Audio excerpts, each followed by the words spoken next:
से पहले आपको याद है, अभी ज्यादा दिन नहीं गुजरे, इंटेलिजेंस ऑफिस पर रॉकेट से अटैक होता है। उसके बाद आप सेंस नहीं कर पाते हैं कि वीआईपीज की इस तरीके से सिक्योरिटी हटाई जानी चाहिए या नहीं जानी चाहिए, किस तरीके के थ्रेट थे। और उसका नतीजा आपने देख लिया कि 24 घंटे भी नहीं गुजरे और इतनी बड़ी वारदात हो गई। और अब तो 20 घंटे से भी ज्यादा का वक्त हो गया है मूसेवाला के अभी बॉडी का बाकायदा अभी पोस्टमार्टम भी नहीं शुरू हुआ है। हो क्या रहा है पंजाब में?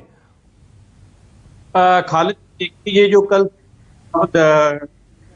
उसका बड़ा दुख, एक नौजवान है उसका कत्ल हो गया है, मन बहुत उदास, किसी का बेटा चला गया, उसके ऊपर संवेदना व्यक्त है और उनके साथ इस घड़ी में हम लोग शामिल हैं। और जैसे भगवान जी ने कि किसी भी नहीं जाए, पूरे अलर्ट पे जो जारियां उनको भी दी हुई हैं। और जैसे आपने अपनी रिपोर्ट में भी बताया, पांडे जी बता रहे थे वहां मानसा से जैसे रिपोर्ट आ रही थी कि जैसे उनके पेरेंट्स ने बोला था कि इसकी जांच है वो सिटिंग जज से हो, वो भी मान ली गई है। तो हम समझते हैं कि जल्दी जो दोषी हैं वो पकड़े जाएंगे, वो कितने भी बड़े हों, उसका कनेक्शन किसी के भी साथ हो, किसी को इसमें बख्शा नहीं जाएगा। नहीं नील गर्ग साहब, देखिए ये तो एक तरीके से कहा जाए ना कि एक ट्रेडमार्क, एक रटा रटाया जवाब है। इतनी बड़ी घटना हो गई, उसके बाद तो जाहिर सी बात है जांच होगी ही होगी। इतना प्रेशर भी आपके ऊपर हो रहा है, 24 घंटे पहले सिक्योरिटी हटाई, उसके बाद इस तरह की वारदात हो जाती है तो आप करेंगे ही करेंगे। लेकिन अब क्या ये वैसी वाली स्थिति नहीं है कि सांप निकल गया उसके बाद आप लाठी पीट रहे हैं? मूसेवाला तो वापस नहीं आएंगे, क्या आपकी एक बड़ी चूक नहीं है सरकार की?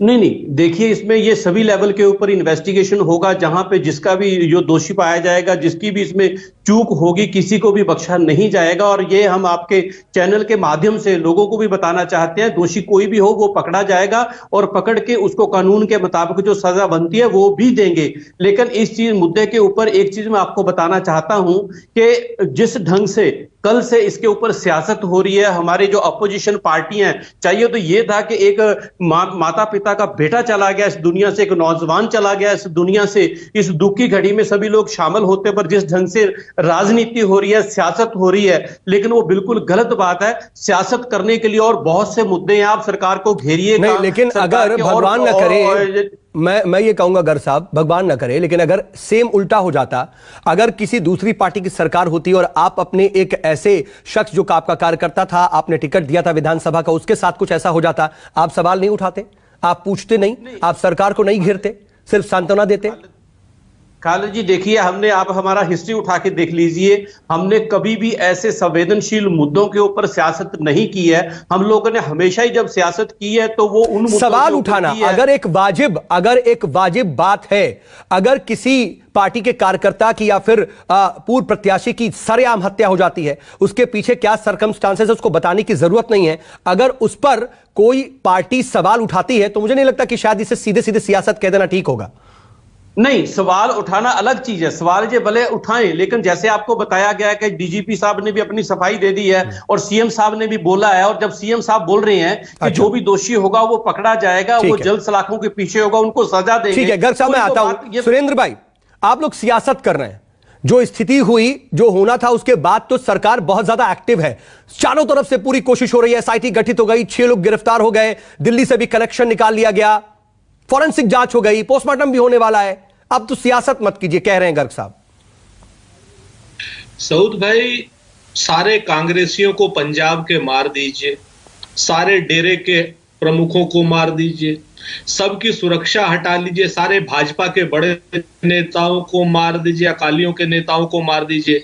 उसके बाद मान साहब आए और कहें कि किसी भी हत्यारे को बख्शा नहीं जाएगा, AN-94 आएगी उसको भी पकड़ लेंगे, रशा से आई है या तिहाड़ से आई है उसको भी पकड़ लेंगे, सारे राजनीतिक कार्यकर्ताओं की हत्या कर देंगे और उसके बाद कहेंगे साहब कानून व्यवस्था को ठीक करने के लिए जो कुछ होगा वो करेंगे, सिक्योरिटी हटाएंगे। 24 घंटे पहले उसका VIP कल्चर का फोटो लगाएंगे, नाम लेकर के बताएंगे कि इन लोगों की सिक्योरिटी हटाई है ताकि हत्यारे आतंक आकर के उनकी हत्या कर दें। ब्रीफिंग नहीं होगी, कोई सिक्योरिटी के लिए ये नहीं लिया जाएगा और उसके बाद हम ही को मारेंगे और हम ही से कहेंगे कि आप राजनीति, अरे मेरा बच्चा मरा है, मेरा बच्चा मरा है, मेरा कार्यकर्ता मरा है, 28 साल का लड़का था।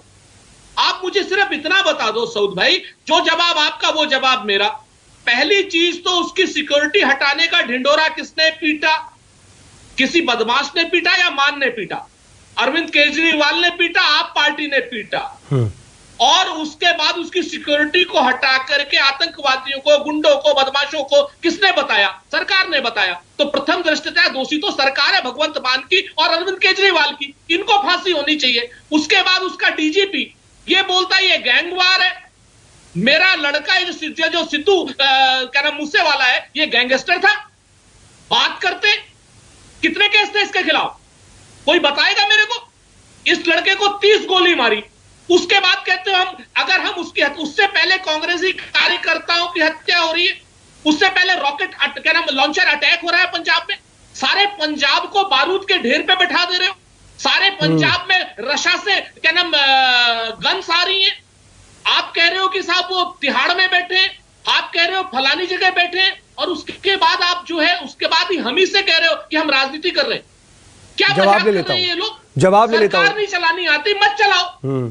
सुरेंद्र भाई जवाब ले लेता हूं। गर्ग साहब, इससे पहले तो बार बार यही कहा जाता था, मैं आ रहा हूं अनिल जी और महेंद्र जी आपके पास भी आ रहा हूं जरा, लेकिन गर्ग साहब से जरा रिएक्शन ले लूं। इससे पहले तो आप बार बार दिल्ली में कुछ हो जाता था तो आप कहते थे कि जी पुलिस तो हमारे पास नहीं है, पुलिस हमारे अंडर में नहीं है। अब तो ऐसी स्थिति नहीं है। और बहुत वाजिब सवाल सुरेंद्र भाई उठा रहे हैं। एक तरफ तो आप वीआईपी कल्चर के नाम पर वीआईपीज की सिक्योरिटी हटा रहे हैं, लेकिन क्रेडिट लेने की भी तो होड़ है। आप बार बार अपने सरकार का प्रोजेक्शन, एक बहुत अच्छी इमेज क्रिएट करने के चक्कर में ऐसा नहीं कर दे रहे हैं। आप उनके नाम क्यों सार्वजनिक करते हैं? अगर आपने नहीं किया होता तो शायद मूसेवाला जिंदा होते। नहीं मानेंगे आप ये बात? देखो खालिद जी, क्या लगता नहीं कि आपकी जवाबदेही तय होनी चाहिए? खालिद जी देखिए, हम ऑलरेडी इस जो घटनाक्रम के ऊपर अपना दुख जता चुके हैं, संवेदना व्यक्त कर चुके हैं। लेकिन ये सुरेंद्र जी तो बात ऐसे कर रहे हैं कि जैसे ये पंजाब में पहली बार ऐसी घटना हुई हो, इनके पिछले 5 साल में जैसे ऐसी कभी कोई घटना ही नहीं हुई हो। और मैं इनसे याद करा दीजिए, बता दीजिए, इस तरीके से रशियन गन से, इस तरीके से सरेआम किसी पार्टी के पूर्व प्रत्याशी या फिर 28 साल के सेलिब्रिटी की ऐसे हत्या हो गई हो और सरकार ने 24 घंटे पहले सिक्योरिटी हटाई हो, आप याद बता दीजिए। मैं आपको बताता हूं, इन्हीं के जब इनका शासन था तब प्रवेश वर्मा नाम का एक सिंगर है, उसके ऊपर क्या अटैक नहीं हुआ था मेरे? लेकर मैं बात कुछ और कहना चाहता था, आप मेरे को बीच में टोक दिया खालिद भाई। ये जो पिछले 15-20 सालों से ये जो गैंगस्टर पैदा हुए हैं, ये हमारे 2 महीने के राज्य शासन में तो पैदा हो नहीं गए हैं। अच्छा। इनको पैदा करने वाले कौन है? इनको संरक्षण किन लोगों ने दिया? ये किसी से लुकी छुपी बात नहीं है। और पिछले दिनों हमने देखा जब इनकी कांग्रेस, ये जो आप बात कर रहे हैं ये सियासत नहीं है। मुझे बस इतना बता दीजिए गर्ग साहब, ये सियासत नहीं है। खालिद जी मेरे को बात तो पूरी करने दीजिए। मुझे बाकी मेहमानों के पास भी जाना है, बहुत ज्यादा टाइम आप ही को दिया है गर्ग साहब, ज्यादा टाइम आप ही को दिया है। बात पूरी करने दीजिए। मैं बस इतना पूछ रहा हूं कि जो आप बयान दे रहे हैं इस वक्त, जब कांग्रेस की सरकार हुआ करती थी, प्रेस कॉन्फ्रेंस एक तरफ सुखजिंदर रंधावा करते थे, एक तरफ अकाली लीडर करते थे, कैसे एक दूसरे के ऊपर इल्जाम लगाते थे, किस लीडर का किसके, ठीक है रिएक्शन ले लेता, मैं जवाब ले लेता हूं, उसके ऊपर भी बात होनी चाहिए। ठीक है चलिए, बात तो ऐसे कर रहे हैं ये पंजाब में पहली घटना हुई, अच्छा ठीक है, और हम आपके चैनल पर गर्ग साहब रोक रहा हूं मैं, किसी भी दोषी को। गर्ग साहब ठीक है आपको समय मिल गया ना। सुरेंद्र भाई मैं जवाब आपसे लूंगा। सुरेंद्र भाई एक मिनट, महेंद्र भाई भी है, अनिल जी भी हैं, उनके पास भी जाना है। महेंद्र जी यही बात कही जा रही है कि आप लोगों ने ऐसे लोगों को, ऐसे एलिमेंट्स को इतना ज्यादा बड़ा किया कि अब वो निकल करके सामने आ रहे हैं। खालिद जी पहले तो मैं बेनती करूंगा, मेरा नाम महेशिंदर सिंह है, महेंद्र सिंह नहीं है, तो आप जरा महेशिंदर जी माफी के साथ जी। मैं 2 मिनट में सारी बात करूंगा। मैं पहले समझता हूं कि नील गर्ग जी की बात दुरुस्त मान लीजिए कि गैंगस्टर इधर पंजाब में है और वो पंजाब की शांति के लिए खतरा है। तो मेरे को नील गर्ग जी मेरे बाद एक जवाब दे, अगर उनको पता था कि गैंगस्टर है और वो पंजाब की शांति के लिए खतरा है तो इन्होंने सिक्योरिटी इसलिए विड्रॉ की कि उनको खुला छोड़ दिया जाए इनको मारने के लिए। अगर तो ये कहते कि हमें पता नहीं था कि गैंगस्टर है और इस एक्सटेंट तक जा सकते हैं, इसलिए ये बात होगी। इनकी बात में ये आप स्पष्ट कर दिया कि इन्होंने जानबूझ के ये सिक्योरिटी हटाई ताकि इन लोगों के जान उनके हाथ में छोड़ दी जाए। दूसरी बात खालिद जी मेरी ध्यान से सुनना है, ये सरकार की वर्किंग नील गर्ग जी भी सुन ले और आप मीडिया भी सुन ले। मेरे पास 1997 की सिक्योरिटी थी, 1997 से थे, और 5 दिन पहले इंटरेस्टिंग बात बताता हूं, मेरे पास मेरे मॉडल टाउन थाने के SHO और 2 सिपाही आए कि आपकी सिक्योरिटी चेक करने आए हैं। कमिश्नर साहब ने घल्लूघारा के ख्याल में VIP सिक्योरिटी और जो उनको थ्रेट परसेप्शन है वो चेक करने के लिए भेजा है। हमारी इंफॉर्मेशन के मुताबिक आपके पास ये 2 PSO हैं, हमें उनको मिलाइए। तो मैंने कहा एसएचओ साहब आप किधर से आए हैं? मॉडल टाउन से आए? कहते हाँ मॉडल टाउन से आए हैं। मैं क्या आपको पता होना चाहिए मेरी सिक्योरिटी भगवान सिंह जी मान ने वापस ले ली है, आज 15 दिन हो गए। कहते हमें तो किसी ने इतला नहीं दी, आप तो थ्रेट परसेप्शन में हम तो आपको नहीं प्रदान करने आए थे और आपकी पहली भी हटा ली। और दूसरी बात सुन लीजिए, ठीक है, ये मैं एक जरूरी सवाल करना चाहता हूँ नील गर्ग जी से। इन्होंने भगवंत मान जी ने ट्वीट किया कि मूसेवाले की, ज्ञानी हरप्रीत सिंह की सिक्योरिटी हटा ली, बहुत अच्छा किया। नील गर्ग जी, एक आप सोशल मीडिया पर जिनको आप लीडर्स को आपने दिल्ली में 100 आदमी की सिक्योरिटी दी है, 4 जिप्सी दी है, उनकी लिस्ट भी छाया करिए कि क्यों दी है। मैं जवाब लेता हूं महेशिंदर जी, मैं जवाब लेता हूं क्योंकि अनिल जी भी बहुत देर से इंतजार कर रहे हैं अनिल जी के पास जाना। अनिल जी, जो पंजाब में जो कुछ भी हो रहा है, जो स्थिति है और उस पर बार पलटवार भी आप देख रहे हैं, आपका स्टेक क्या है? खालिद भाई, सबसे पहले तो मैं कल जो घटना घटी है सिद्धू मूसेवाले वाली में, भारतीय जनता पार्टी उसकी कड़े शब्दों में निंदा करती है और दुख प्रकट करती है और इसके लिए सीधे सीधे भगवंत मान सरकार को जिम्मेदार ठहराती है और भगवंत मान जी को अपन मॉरल रिस्पॉन्सिबिलिटी लेते हुए, क्योंकि वो पूरे पंजाब में लॉ एंड ऑर्डर मेंटेन करने में सफल रहे हैं, सरकार चलाने में सफल रहे हैं, उनको इस्तीफा दे देना चाहिए। अब आती है कल की बात। कल की घटना क्यों घटी? अब नील गर्ग जी कहते हैं इसके ऊपर राजनीति मत करो। क्या आपने जब सिक्योरिटी विड्रॉ की तो अब आपने राजनीति नहीं की? आपने सभी विपक्षी दलों के प्रमुख लोगों की सिक्योरिटी विड्रॉ की। आप मुझे बता दीजिए, ठीक है, अगर आप समझते हैं, आप, मेरे को तो हैरानी है आप सरकार किस तरह से चला रहे हैं। एक तरफ तो आप कह रहे हैं कि गलूगाड़ा के वजह से जो है हमें सिक्योरिटी पर्सनल चाहिए क्योंकि थ्रेट परसेप्शन बहुत होती है। अरे भैया, जिनको सिक्योरिटी दी हुई है, थ्रेट परसेप्शन तो उनको सबसे ज्यादा हो जाती है इस दिनों में। इस वीक में जो जिनको आपने सिक्योरिटी दी हुई है, थ्रेट परसेप्शन तो उनकी सबसे ज्यादा हो जाती है। आप उनकी सिक्योरिटी विड्रॉ कर रहे हो, अकाल तख्त के जत्थेदार जी की विड्रॉ कर रहे हो जहां पे सबसे ज्यादा। मैं जवाब ले लेता हूं अनिल जी, समय थोड़ा कम है। सुरेंद्र भाई, एक मिनट, हाँ ठीक है, एक मिनट शॉर्ट में रखिएगा। शॉर्ट में करता हूं। जहां पर सबसे ज्यादा इस गलूगाड़े का असर होता है, अकाल तख्त, वहां उनके जत्थेदार जी की सिक्योरिटी वापस ले ली।